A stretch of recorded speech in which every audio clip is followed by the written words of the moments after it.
Greetings.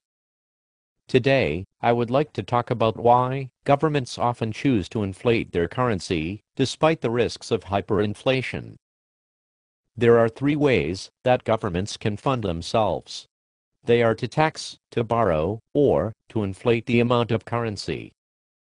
Taxation is very unpopular with the public because its effects are so direct. Borrowing is not a true remedy, as it merely delays payment.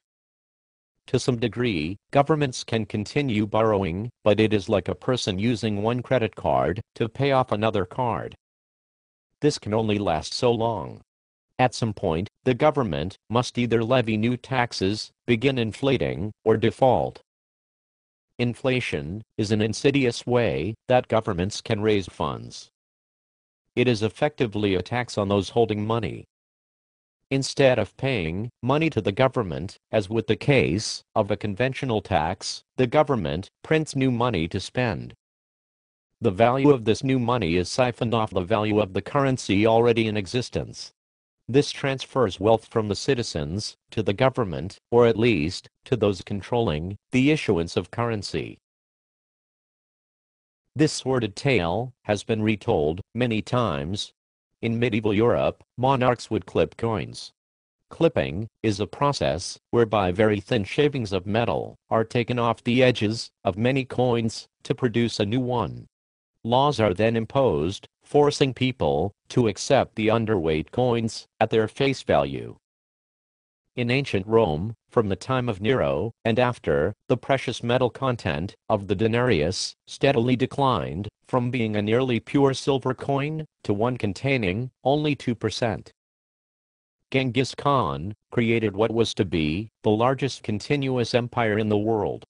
The paper money that only he and his highest-ranking officials could create concentrated his power, but through successive periods of overissuance, the economy suffered, and eventually the empire fragmented. Paper money was abandoned in the East until it was reintroduced by the Europeans some 350 years later. The printing of money allows for the sustainment of large-scale wars. These simply would not be possible under commodity-based money, as only a finite amount of money could be created. Hyperinflation predated the rise of Mao in China and the National Socialist movement in Germany.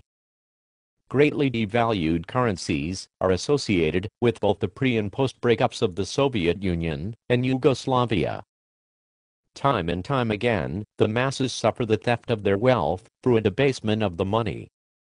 This process transfers wealth from the existing holders of money to those who have the power to create it.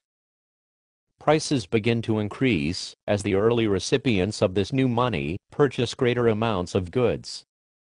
Those who are unable to participate in this money game only face higher living costs on relatively stagnant levels of income. Civil unrest resulting from decreased standards of living is blamed on the wickedness and dishonesty of the people. Authorities enact laws to suppress this behavior, such as price and wage controls. The first well-known example of this is the Code of Hammurabi during the time of ancient Babylon. In every case, all throughout history, these edicts are passed under the guise of fairness, but they are in fact merely measures to conceal and perpetuate the parasitic burden of the privileged elite class upon the rest of society. There is a monetary pattern that closely parallels the rise of republics and fall of empires. Initially, money is a tangible commodity.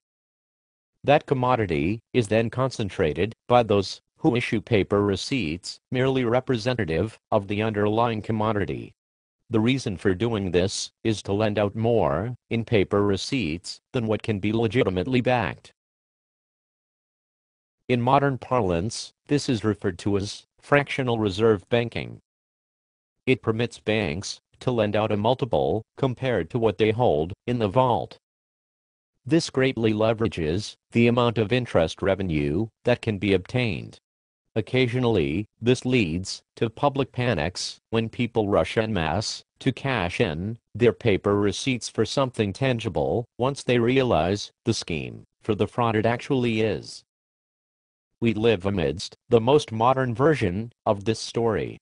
Through a long and steady process, we now regard the paper as not being a receipt for money, but as the actual money itself. Banks lend out enormous amounts of credit based on paper reserves. Central banks stand ready to create whatever new amount of money is required to prevent the spread of panics. This can only end with the complete debasement of the currency as it is printed into oblivion. In the 20th century, many currencies have experienced this fate.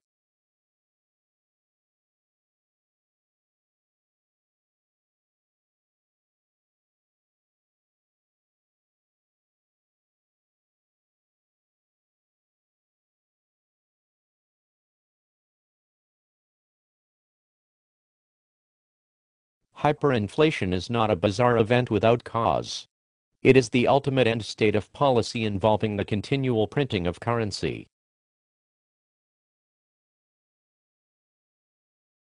May you find these words helpful in preparing yourself.